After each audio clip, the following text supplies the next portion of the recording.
Itangazo ry'ibyemezo by'inama y'abaminisitiri nk'uko bimaze gushyirwa ahagaragara n'ibiro bya Minisitiri w'Intebe primature kuri wa kane tariki 25 Mata 2024 inama y'abaminisitiri yateranye muri village Rugwiro iyobowe na nyakubahwa Perezida wa Repubulika y'u Rwanda Paul Kagame. Inama y'abaminisitiri yemeje imyanzuro y'inama y'abaminisitiri yateranye ku itariki ya 3 Mata 2024. Inama y'abaminisitiri kandi yemeje ibi bikurikira: imbanzirizamushinga y'ingengo y'imari ya leta hamwe n'ingamba z'igihe giciriritse 2024-2025 2026-2027, umushinga w'itegeko ryemera kwemeza burundu amasezerano y'impano hagati ya Guverinoma ya Repubulika y'u Rwanda na Guverinoma ya Repubulika y'Ubufaransa yerekeranye n'impano igenewe gukora inyigo no gutangiza imishinga ntangarugero mu kurengera ibidukikije yashyiriweho umukono i Kigali ku itariki ya 7 Gashyantare 2024. Umushinga w'itegeko rihindura itegeko nimero 58 agakoni kabera 2018 ryo ku itariki ya 13 z'ukwezi kwa 8 2018 rigenga ubucukuzi bw'amabuye y'agaciro na kariyeri. Iteka rya Perezida rihindura iteka rya Perezida nimero 85 agakoni kabonye 01 ryo ku itariki ya 2 z'ukwezi kwa 9 2022 rishyiraho amabwiriza rusange agenga imihanda n'uburyo bwo kuyigendamo. Iteka rya Minisitiri rigena imiterere y'uruhushya nyarwanda wo gutwara ibinyabiziga. Inama Minisitiri yashyize mu myanya abayobozi bakurikira: mu kigo cy'igihugu gishinzwe mine petroli na gaze mu Rwanda RMB witwa Barbara Akariza Chief Geo Hazard Officer.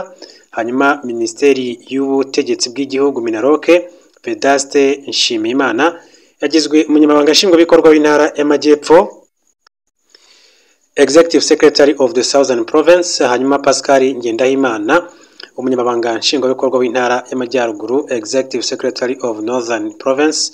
Hanyuma witwa Esther Mugire akaba yagizwe Director General of Local Government Inspection nk'uko byakomeje kugenda abigarukaho. Hanyuma muri ritangazo kandi ry'inama y'abaminisitiri mbabwire yuko uwitwa Boniface Ruterana yagizwe Director General of Decentralization and Governance, witwa Geoffrey Kayigana Director General of Social Affairs and Community Development, ikigo cy'igihugu gishinzwe guteza imbere ibikorwa by'iterambere mu nzego z'ibanze RODA. Pascal Gashumba Division Manager of Local Government Strategic Planning. Maurice Nsabibaruta Division Manager of Community Development and Strategic Coordination. Jean-Claude Rwahama Director of Social Protection Unity. Adolphe Kayigi Director of Local Economic Development Unity. Mu bindi, Minisitiri w'Ubucuruzi n'Inganda yamenyesheje inama Minisitiri ko ku itariki 26 Gicurasi 2024 i Kigali hazizihizwa umunsi mpuzamahanga wahariwe kurengera umutungo bwite mu by'ubwenge. Minisitiri w'abakozi ba leta n'umurimo yamenyesheje inama Minisitiri ibi bikurikira: ko kuva ku itariki ya 27 Mata kugeza ku itariki ya 30 Gicurasi 2024 hateganyijwe ukwezi kwahariwe umurimo. Ku itariki ya 1 Gicurasi 2024 hazizihizwa umunsi mpuzamahanga w'umurimo. Hanyuma Minisitiri w'Uburezi yamenyesheje inama y'abaminisitiri ko kuva ku itariki ya 1 kugeza ku itariki ya 2 Gicurasi 2024 Kigali hazateranira ihuriro mpuzamahanga ry'impuguke rigamije kungurana ibitekerezo ku buryo buboneye bwo kugira inama za guverinoma. Bikorewe i Kigali ku itariki 25 Mata 2024. Dr Edouard Ngirente Minisitiri w'Intebe niwe washyize umukono kuri itangazo mu izina rya nyakubahwa Perezida wa Repubulika y'u Rwanda Paul Kagame. Ibyo rero ni ibyemezo by'inama Minisitiri rero habayemo ibyemezo bitandukanye byafashwe ndetse no kumenyesha inama Minisitiri rero ibikorwa biteganyijwe bya guverinoma. Harimo rero abashyizwe mu myanya itandukanye uko tubivuze mu kigo cy'igihugu gishinzwe guteza imbere ibikorwa by'iterambere mu nzego z'ibanze RODA. Akaba rero hari abantu bashyizwe mu myanya bagera kuri 4. Hanyuma kandi nk'uko nabigarutseho ndetse no muri Minisiteri y'Ubutegetsi bw'igihugu Minaroke akaba rero ari imwe muri minisiteri zikomeye cyane mu Rwanda.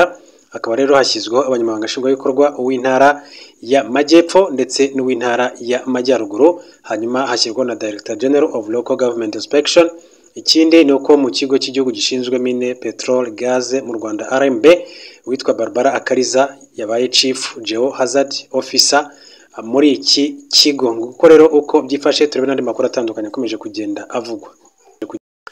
Reka mbabwire ko umwami w'Ubwongereza yemeje gahunda yo kohereza abimukira mu gihugu cy'u Rwanda. Umwami w'Ubwongereza Charles wa gatatu yemeje umushinga wa gahunda yo kohereza mu Rwanda abimukira binjiye muri iki gihugu binyuranyije n'amategeko, bituma rero ihinduka itegeko nyuma yo gutorwa n'abagize inteko ishinga amategeko.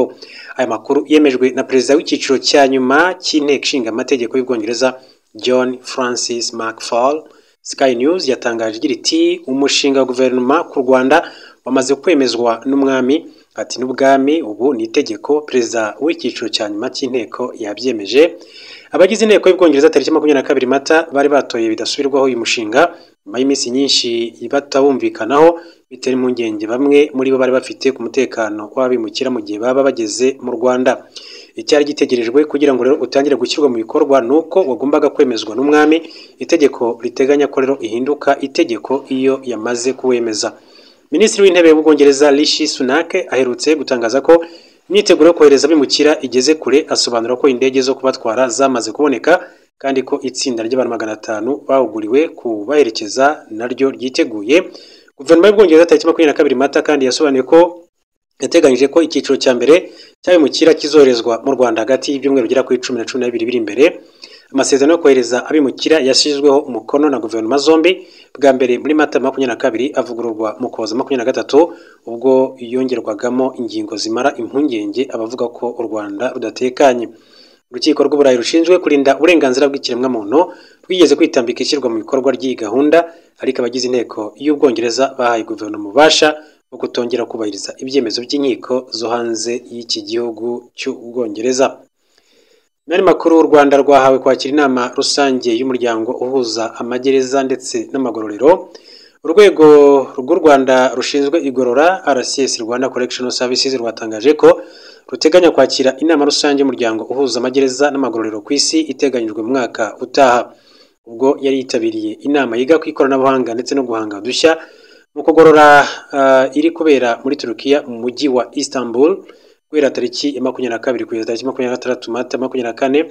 CG Evariste Murenzi uyobora RCS yasinye amasezerano y'uko u Rwanda ruzakira inama rusange y'umuryango uhuza amagereza n'amagororero witwa ECPA izaba muri 2025. N'amasezerano yasinywe hagati ya komiseri mukuru w'urwego rw'u Rwanda rushinzwe igorora RCS CG Evariste Murenzi na perezida w'umuryango uhuza amagereza n'amagororero ku isi witwa Peter Severin, yemeza ko u Rwanda ari rwo ruzakira iyo nama ngarukamwaka ihuriramo abantu baturutse mu bihugu bitandukanye bafite aho bahurira n'inshingano zo gufunga ndetse no kugorora. Inama iri kubera Istanbul, iri kurebera hamwe uburyo bwo gukoresha ikoranabuhanga mu kugorora no kurushaho guhanga udushya mu bikorwa remezo byo mu magororero, ikareba kandi n'uburyo imibereho myiza n'iterambere by'abari mu magororero yarushaho kugenda neza. Abayiteraniyemo kandi banarebera hamwe uko ikoranabuhanga ryakoreshwa cyane muri iki gihe n'uburyo ibikorwa by'amagororero n'amagereza bya buri munsi bitabangamira ibidukikije. Uyu muryango mpuzamahanga ufite inshingano z'amagereza ndetse no kugorora ECPA washinzwe mu mwaka w'1998, ufite intego yo guhuza ndetse no gusangira ubumenyi n'imikoranire hagati y'ibihugu muri gahunda yo kugorora hagamijwe guteza imbere umutekano w'abafunzwe n'abagororwa bari mu magororero atandukanye ku isi ndetse no gutuma barushaho kugira ubuzima bwiza. Inama ya ECPA ni ngarukamwaka izenguruka ibihugu bitandukanye biri muri uwo murongo igahuza abasaga 900. Biteganywa ko iyo nama igiye kuba ku nshuro 27 izaba ku itariki 26 kugeza ku itariki 31 Ukwakira 2025, aho u Rwanda ruzaba rubaye igihugu cya kabiri muri Afurika cyakiriye iyo nama nyuma y'igihugu cya Namibia.